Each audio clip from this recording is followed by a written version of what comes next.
Sure. I want to sit with you all. No, you get the big one. Okay, great. In case you want to lie down or lounge around. Nice. So, Deepika. Can I sit closer to you? Of course you can. So, Deepika, 8 years to number one. What is the Deepika Padukone formula to success? There's no formula. There's no...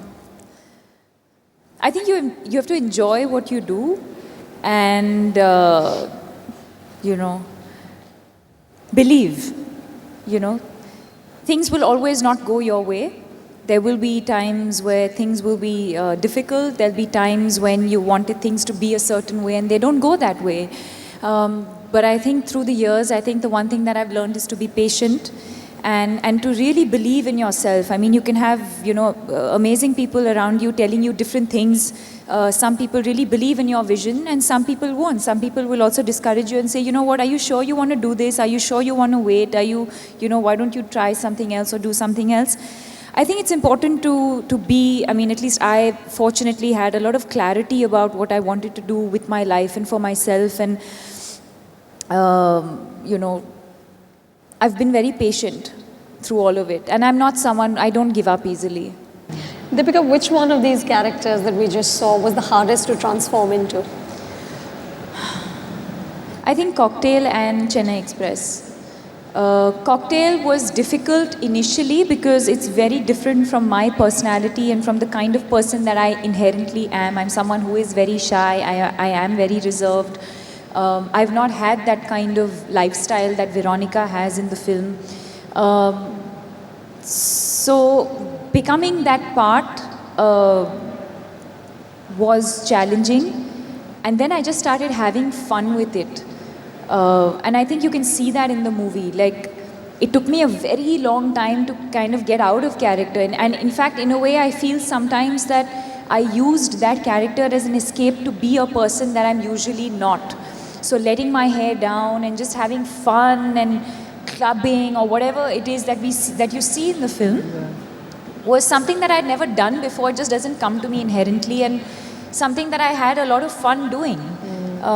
So once I became the part and started enjoying the character, then there was no holding back. I mean, is it true that you were allowed to choose either of the two parts and Imtiaz said, go for Veronica, and you would have naturally gravitated towards the other one? Yeah. Dinesh Vijayan offered me the film. He was producing the film at that point. There was no director on board and there was no co-star either. And Imtiaz had written the script and offered it to Dinesh to produce. And we had just worked on Love Aajkal, so he, thank God for me, he offered me the script and he said, just read it. And there's 2 girls in it and we haven't cast either of them and you decide which one. And even he felt that I should be Meera. So I read it and I was like, yeah, it's great, I end up with the guy, of course, that's the typical way of looking at a script. You end up with the guy, then you should do the film. Right.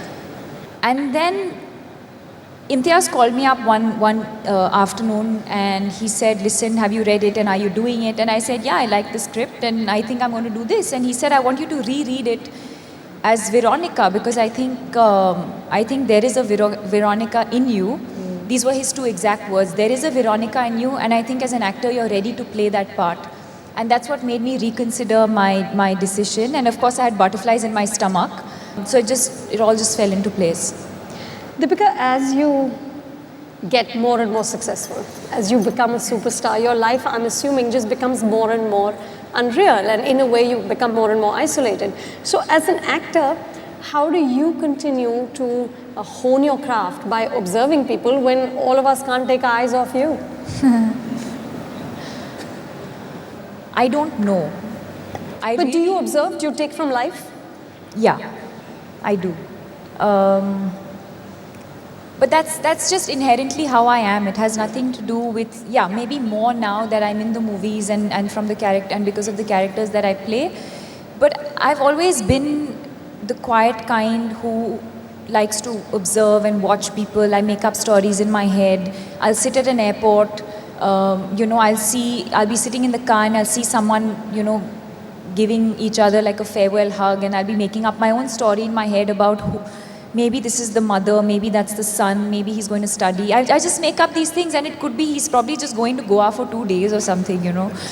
But I'll just be making up these stories in my head, or at signals I'll keep watching people. So I am observant like that. I watch people, and yes, I do draw a lot from my real life experiences or from real life situations. So I don't know, like we were doing an interview recently and I was asked about my process, and I don't know. It's not something that I overthink. It's not something, there's no method to it.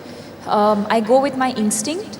I go with, a lot of it is what my director, I feed off my director a lot.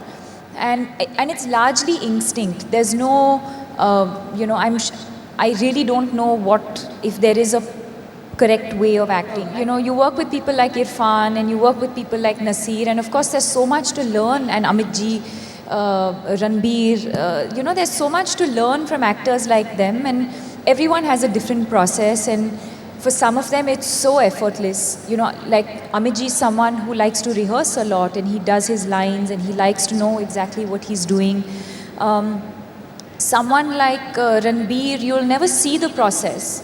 We can be doing the most difficult, emotional scene, and sometimes, like when we were shooting Tamasha recently, he had like big chunks of dialogue, and I'd be like, listen, if you want to do lines, I'm around, or you want to rehearse.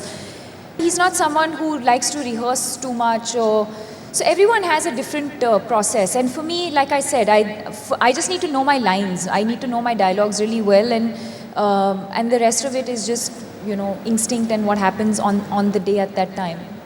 Are you more confident on the set? Do you feel like do you feel now more than previously you can have an opinion? Because we know on film sets, actors tend to be taken seriously. The pretty woman in the room is usually the one that the director will say, "Isko kya pata?" Do you feel like that impression has changed and perhaps given you more confidence to express an opinion, to say what you think needs to be fixed, to correct something if that needs to be done?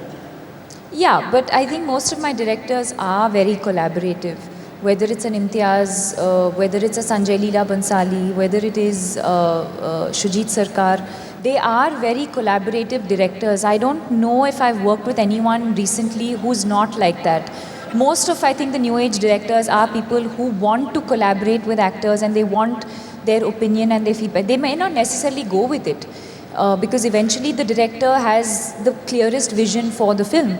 But yes, of course, sometimes there are times where a character is written a certain way, and when an actor steps in, you mold it to and start playing it a certain way, and you make it your own.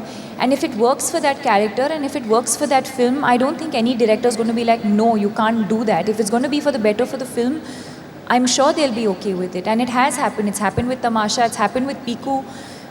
It's happened a lot with Bajirao also. Deepika, is there any downside to being globally famous?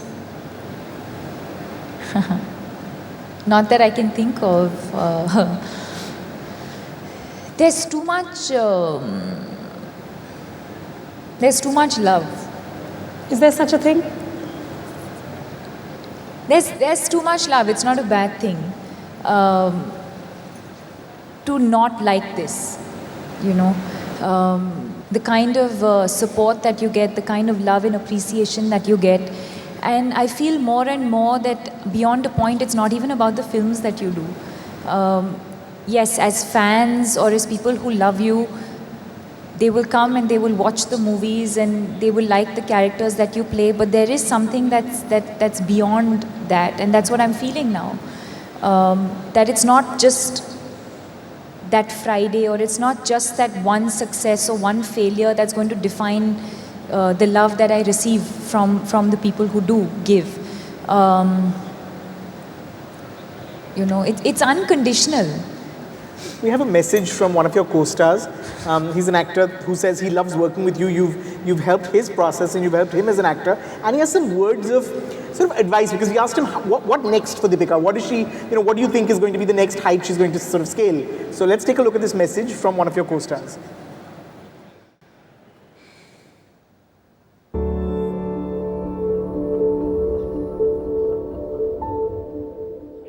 You're so much more sorted than me.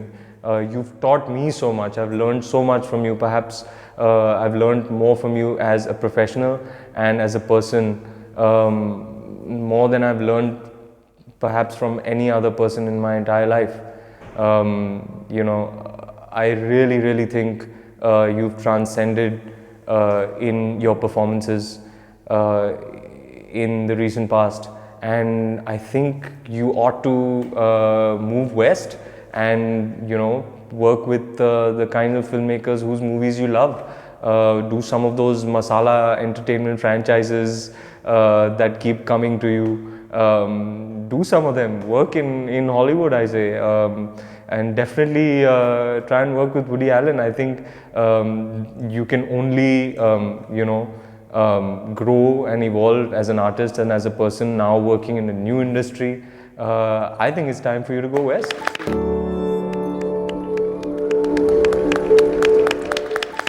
I wonder what he would do if you went west. But on a serious Tag note, along. no, on a serious note, you were offered Fast and Furious 7. Why aren't you doing it? Why? I mean, you didn't do that. Why aren't you pursuing this great career in Hollywood? Well, it is something that I would like to explore now. I would be lying if I said that there was no interest. There has been for a long time. I just feel like the same way that I needed to be ready to join this industry and be here. I was offered my first film way before I actually did my first film. But fortunately, I think a better sense prevailed, and I'm someone who didn't jump at that first opportunity. And I think that if anyone else was in my place, I think they would have jumped at that opportunity, because it couldn't have been better than that at that point of time. But I really had to sort of hold myself back and say, listen, if I had probably started my career at the time that I was offered my first film, I probably would not have been here today. I probably would have just made a complete mess of my career, and I think there is a time for everything. And I'm someone who is looking at being here, in the long run. I'm not someone who, I am very, very ambitious. I'm someone who believes that just like in the West, you can have a great professional career and personal life as well. And it's only over here that we're subject to sort of what next, or, this question of shelf life keeps arising every now and then. And I feel that it's something that only we in our industry are sort of asked or subject to. And I think really those times have changed now. And so, yes, I do look at myself being around for a very, very long time. And I think I'm ready now to sort of explore other sort of, avenues or whatever, working with people in the West. I think the Fast and the Furious was a great opportunity for me. But I'm glad that I stuck to promoting Ram Leela, because I think it needed me at that point. And I'm glad I did, because it won me a Filmfare. Well, they're not stopping making any Fast and Furious films. There's 8, 9, 10, and several more in plan. So yeah, so I mean, if to answer the question, I mean, if something exciting as that comes up again, I would most definitely be open to exploring that. I know we've spoken about it, that the sporting discipline, being in a home where sports was so important, has really defined the person that you are, more than perhaps mentors in the film industry and colleagues that you work with. Can you talk about that and how that you feel has shaped your personality? Huge influence. I think sports has had a huge influence in my life. And in fact, just now backstage, somebody said, I would like to ask you a question. What was the one topic that you would like to talk about if I was interviewing you? And I would have liked to talk about sports in India. It's something that we completely neglect. When I say neglect, yes. Do we all know cricket? Of course we know cricket. And now we know ISL, and now we know your kabaddi and all of that. Are we headed in the right direction? Yes, we are. But I think there's so much more that sports can do for ourselves, for our culture, for our country. So yes, I think sports has been a very, very important part of my growing up years. I come from a sports family, and I know the difference that it has made to my approach to life. Success, failure, discipline, patience, all of that. And yes, I can sit here and talk about it, but unless you've experienced it yourself, I don't think you'll value it as much. So yes, I think that's something that has had a huge influence in my life, and not just my approach in life, but also physically in terms of taking care of myself, understanding the importance of being physically and mentally fit. And yes, I mean, if there's something that I could do for the country, I would also like to talk about sports and what more we can do. You have 2 movies coming out within weeks of each other. You have Tamasha, and then literally weeks after you have Bajirao Mastani. What's the feeling like? I mean, what do you go through? Is there anxiety? Is there excitement? Are you able to enjoy the moment, or is it really, just that whole, you're on this crazy publicity tour trying to promote 2 movies at the same time? Is there any time to really enjoy the fact that you've completed these films, that people are responding to these trailers and these songs, and and hopefully, and these are good films, or certainly that you enjoyed those experiences? Yeah, I've definitely enjoyed the experience on both these films. But I think in most cases, it's been like that for me in the last 3 years. It's been like that, where I'm finishing a film, I'm promoting the next, I'm finishing another film, promoting some other film. Are you just working really hard? I like working. Okay. I love my work. I mean, how many of us really today get to do what we love doing? And I'm a workaholic. So I can work round the clock. And my mind, even if I'm not physically working, I think the mind is constantly doing something or the other. And even if it's not necessarily film-related work or endorsement-related work, I live alone in Bombay. I have a house to run. You said once you enjoy filing and paperwork. I'll never forget that. I mean, she enjoys filing and paperwork. Just send her all our stuff, yeah? I'm just sending you mine, yeah? By the way, please tell them. Yeah, when I asked her to be, she's on the board of trustees of the Mumbai Film Festival. When I asked her to be on the board, she said, I'll be the assistant producer. Yeah, the secretary. I'll be the secretary of the Mumbai. I said, really? I said, I want to be the secretary. I love doing paperwork. I love Oh man, do you believe this, guys? No, nobody believes you. Nobody believes this. Listen, if you're hiring, I'm available. I want to know what... I have to tell you, I bought a shredder, like a shredder to shred paper. It's so therapeutic. So I'm just like really particular about, like the 4 bottles on the ground, they're not... So you have OCD. I'm majorly OCD. But then like the way the bowl is kept, but the mic, so that it's bothering me, but I'm controlling. I'm like... You're really holding yourself back. Yeah. Now, Deepika, you didn't grow up in a film family. You've also said that you weren't really a filmy kid. You didn't really grow up watching movies in the way that a lot of star kids do. So you didn't really have role models that you wanted to aspire to become. But now that you're an actor, now that you're you're a very fine actor, is there an actress whose career you'd like to have? Are there other actresses you look up to and say that's the kind of career, that's the kind of range I'd like to have, that's the versatility I'd like to have opportunities to show? No, because I think that acting is a very, very personal thing. I believe it's a very, very individual thing. I think you give a lot of yourself to every character and every film that you play, and no 2 careers can ever be the same. A Rafael Nadal can never be a Roger Federer. It can never be the same. They will be legends in their own way. They'll have their own style of playing. They'll have their own approach. They'll have, someone would have, lasted for 20 years. Someone else would have lasted 8 years, but maybe won the same number of Grand Slams. It just cannot be the same. So do I appreciate and admire a lot of actresses around me and people who've been around me before? Of course I do. In few films that they've done, or in the performances that they've given, or in the way that they've conducted themselves. Of course I admire them. But I do not want my career to be like anyone else's but my own.